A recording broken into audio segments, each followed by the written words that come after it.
Alright everybody, ripping the Minnesota hat tonight, watching the Pittsburgh Pirates getting the rear ends kicked by St. Louis, which is really too bad. Now my 7th graders, you're waiting for a little bit of test help tonight. So here we go. Things you got to know for tomorrow, just like playing the game that we've played in class a bunch of times. Start out with knowing the country that came and colonized. Know how many colonies we had. That should be straightforward and easy.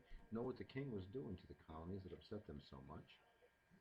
Do you know then what that piece of paper was that the colonists wrote to declare their independence? Maybe you knew that one. Know the date of that. Think of our parades and think of all our parties and exactly what day that is.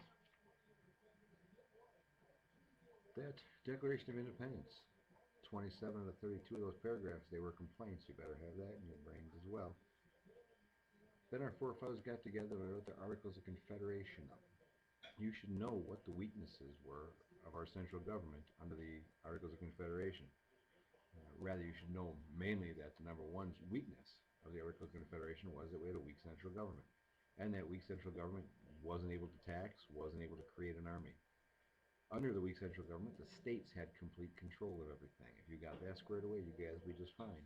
Now, if you're really paying attention, you know that as we had a weak central government, you had France and England all of a sudden thinking, aha, maybe we can get through this and maybe we can take over and go back and fight America. Our forefathers got together again in the city of Philadelphia, where they wrote up the next Constitution, the Constitutional Convention. There's a big argument. How are we going to do this in the legislative branch? What will we do? Virginia, the Virginia Plan, favored the big states. New Jersey, the New Jersey Plan, favored the smaller states. In the end, they brought both those together to create a bicameral legislation. That's two houses, the Senate and the House of Representatives. And that was the Great Compromise. They brought those together. Well, down south, they had the issue of slavery. Really worried about the plantations being spread out. That was the 3/5 compromise, where they counted 3/5 of every slave in the population for the southern states. No, actually for all states.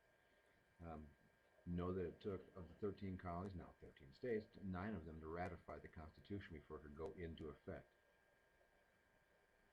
Well, that being said, we're at the preamble. That's what we did in class today. You should be able to give me some examples. And if you look at the other videos that we have from our smartboard presentations in the class, you'll see I would strongly recommend you use 7th hour. 7th hour. Kudos to you guys today. That was a great conversation. If you get a chance to watch that video, it's about 11 minutes long, but it'll give you all the examples you'll need for each one of the 6 ideals of the preamble.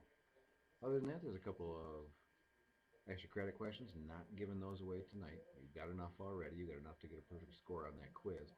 I really expect you guys all to ace this thing tomorrow. So, happy Thursday night. Off to watch some football, even though I don't even know who's playing right now, but I will shortly. Can't watch my Pirates anymore. Buccos are dead. Other than that, everyone have a great night. We'll see you tomorrow.